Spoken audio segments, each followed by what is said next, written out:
Bravo Timeru, to je to. To je najjači čovjek na difu.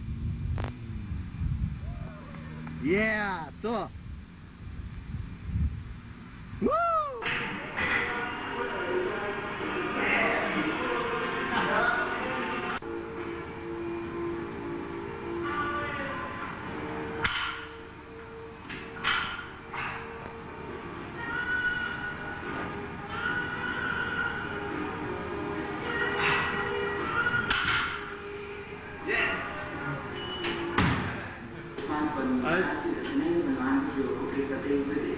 Predstavnici tih humanitarnih društava sastali su se juče u Moskvi na jugu Španije da bi se dogovorili o koordinaciji akcije prihvata izbjeglica iz bivše Jugoslavije. Prema podacima koji su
Bravo, mate.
Ovo je Vranov Zoran, profesor fizičke kulture i kaskader.